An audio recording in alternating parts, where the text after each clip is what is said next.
안녕하세요. 오늘은 한자다 385쪽 나 여자부터 살펴보도록 하겠습니다. 본래 나 여자는 갑골문 소전해 보이는데 배를 짤 때 선을 이와 같이 위에서 아래로 내리는데 점선은 뒤에 있는 선이고 실선은 앞에 있는 선이라고 가정을 하면 이 판 두 개가 뒤에 있는 판과 앞에 있는 판이 이렇게 있고 차례대로 실을 주는 모양을 갑골문자는 그리고 있는데, 이 모양이 후에 두 판 모양이 이와 같이 세모 형태로 쓰이고 주는 실을 이렇게 그렸다가 후에는 이와 같이 세모 형태로 그린 모양이 다시 변해서 지금의 모양처럼 변하게 된 모양입니다. 그래서 원래는 이 여자는 위아래 면포, 앞과 뒤 면포 사이에 차례로 감긴 실을 풀어주는 데서 주다라는 뜻으로 쓰였고 가차로 나를 뜻하게 된 글자입니다. 참고로 이 여자를 뒤집어서 앞면을 보고 만드는 글자가 나여자지만 뒷면 모양을 이와 같이 그리고 이와 같이 했던 글자는 후에 이와 같이 변해서 헛보일 환자로 쓰이고 있는 글자입니다. 앞에 있는 실이 아니라 뒤에 내려있는 면 쪽이 헛보일 환자가 되고 앞쪽은 여자라고 생각하시면 됩니다. 차례차례 물건을 풀어준다. 실을 풀어주는 데서 차례차례, 원래 집은 집 있고 차례 세자가 있는데 원래는 동서로 길게 늘어진 담이 이어진 것을 서라고 했는데 지금은 차례라고 하고, 풀서, 손으로 차례차례 풀어주는 모양, 펼서, 펼치다.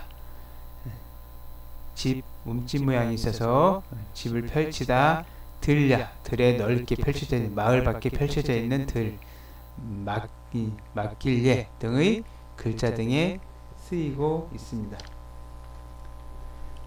다음에는 여자와 아주 모양이 비슷한 창모자를 보겠습니다. 모자는 여자와 모양이 비슷하지만 여자와는 전혀 관계가 없는 창 모양입니다. 이와 같이 긴 창, 수레에다 달았던 전차에다 세우는 수레에다 달았던 긴 창을 보고 만드는 글자가 창모자인데, 위에 창 모양은, 뾰족한 창 모양은 이와 같이 변했고 옆에 휘날리는 끈 같은 거, 표장을 달았던 것이 옆으로 되었고 창이 있고 기타 구조물들이 이어진 글자입니다. 그래서 창모자하고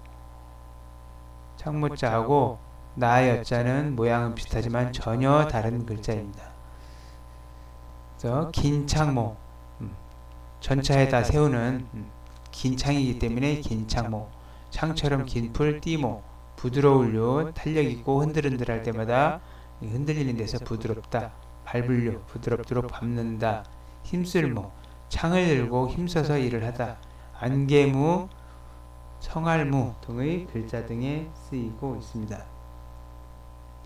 다음에 창모자가 들어가는데 1800자 배정 한자에는 없지만 1급 3500자 안에 배정되는 글자들이 몇 자가 있어서 살펴보면 율자가 있습니다. 송곳질할 율, 창모자 같고 긴 창 같은 거, 꼬챙이 같은 걸로, 밑에는 창밝을 경이라는 글자가 있는데 뭐가 뚫려서 밝은 모양이 경자입니다. 벽을 뚫었거나 천정을 뚫었거나 뚫은 모양이 경이기 때문에 창으로 뚫는다 라는 뜻에서 송곳질할 율이라고 하고, 나무로 만들어서 속에 있는 걸 뚫어서, 껍질을 뚫어서 먹을 수 있는 귤을 뜻하고 속일귤 글자 등에도 쓰이고 있습니다.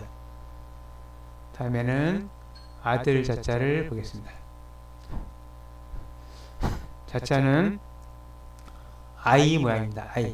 아이가 팔 벌리고 있는, 아이가 누워서 이와 같이 팔을 벌리고 누워있는 모양에서 아들 자라고 했지만 실은 아들이라는 뜻보다는 아이, 자식이라는 뜻으로 쓰였던 글자가 아들 자자입니다.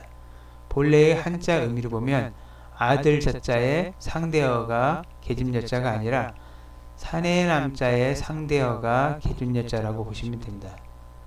사내남 계집여자라고 아들 자체는 원래 모든 자식을 뜻했던 글자지만 남아 선호 사상 때문에 아들이라는 의미로 호칭을 얻게 되었습니다. 본래는 자식자, 시자자입니다. 시자, 자식자.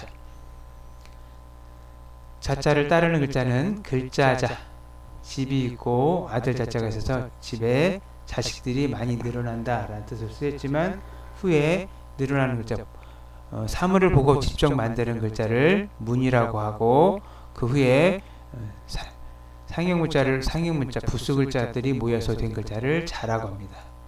문자, 그다음에 자세할 자, 구멍공자는 자세하게 한자다를 탐욕해 보면 알지만 아이가 어머니 젖을 물고 있는 모양이지만 옆에가 새일자가 있어서 모든 사람들은 새가 구멍에다가 자식을 기른다라고 설명하고 있는 글자입니다. 구멍공, 울부짖을후 등이 있습니다. 두터우루는 다시 한번 보면 후자는 높은, 이와 같이 뭐가 높게 쌓여있는 모양을 보고 만드는 글자가 후자입니다. 그래서 이 글자만 보고 쓰이지 않고 언덕을 붙여서 뜻을 강화해서 이와 같이 언덕을 붙여서 두텁다, 언덕이 굉장히 높고 두텁다 라는 모양을 뜻으로 쓰이고 있는 글자가 후자입니다. 본래 두터우루자는 용례가 없어서 쓰지 않고 지금은 밑에 있는 두터우루자로 후의 개념을 사용하고 있습니다. 다음에 맹자를 보겠습니다. 맹자는 보면 이와 같이 그릇에 아이가 있는 모양을 볼 수 있습니다. 막 아이가 태어나자마자 씻어주는 모양이다 라고 보기도 하고 맨 처음에 태어난 아이라고 보기도 하고 여러가지 학설이 있습니다만 아무튼 아기가 처음에 태어날 때 씻어주는 모양을 맹이라고 합니다. 만맹, 맨 처음이라는 뜻에서 만맹이라고 하고 앞에 개견자를 붙여서 개 무리 중에서 맨 앞에 나가서 용감하게 사냥감이나 기타 적들에게 덤비는 가장 큰 사나운 개에서 건강한 개에서 사납다, 용감하다 라고 쓰이는 글자입니다. 만맹. 마칠료자는 이와 같이 아들 자자 형태에서 팔이 없는 형태입니다. 다리를 걸을 때 다리가 꼬인다 라고 설명하고 있지만 원래 팔이 없는 모양입니다. 그래서 부모가 일을 할 때까지 아기를 이렇게 묶어서 재워두는 데서 일을 마치다 라고 하는 글자입니다. 마칠 요자가 되겠습니다.